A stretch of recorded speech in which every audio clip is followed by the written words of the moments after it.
Okay, I get a lot of people that ask me about how to come up with compensation structures, especially for earlier stage companies. So take this with a grain of salt. It is a lot of moving parts in this, and there's a few assumptions, but it'll allow you to then grasp what ultimately might make sense for you or give you a better ballpark. So let's just say, for example, you know, I'd say for an enterprise SaaS company, a good CAC payback period, typically is around 6 months. If it's a super high ACV, then upwards could be up to 12 months. But let's just, for example, we're going to say about 6 months. Obviously, the shorter the payback, the better it is. But if you're aiming as a CEO or as a head of sales, let's just say you're shooting for a 6 month CAC payback period.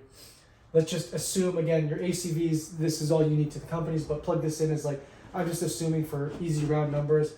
Let's just say $120,000, that's your average contract value. So how much you're gonna make from a customer in the first year. So that breaks down to your monthly revenue is about $10,000. And so what that means is that 10,000 times 6 months is that you can spend about $60,000 to acquire one customer, right?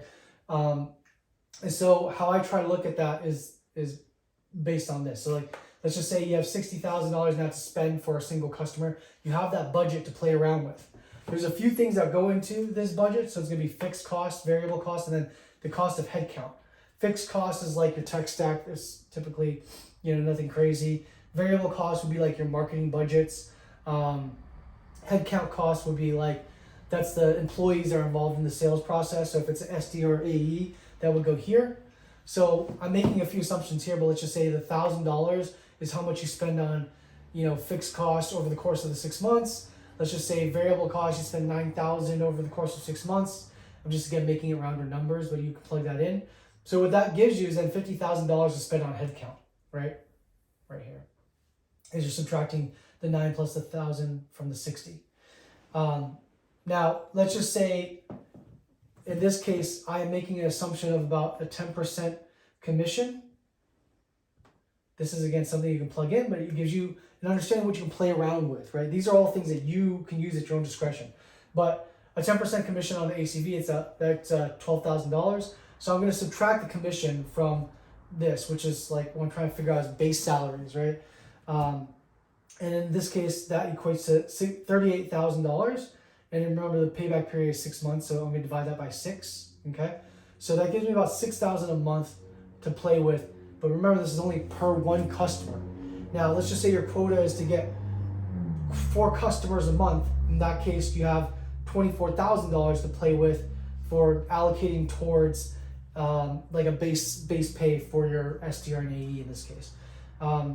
So let's just say SDR, you're going to pay them a base of $60,000. So that equates to $5,000 a month, and that will give you then $19,000 to play with to give to your AE as a base, or $228,000 on an annual basis. Which, if you think about just enterprise level compensation packages, this probably falls in line pretty similarly to that. And the reason why that is because they are working towards this number here.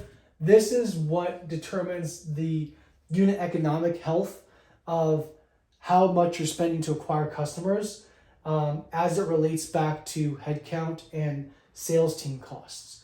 Hopefully this helps. You can always DM me or ask me, shoot me an email and ask me more questions. But yeah, that's how I would look at it. I would work from CAC payback. Don't look at market rates or market conditions, because your plugins for these numbers are all going to be very, very different than everybody else's.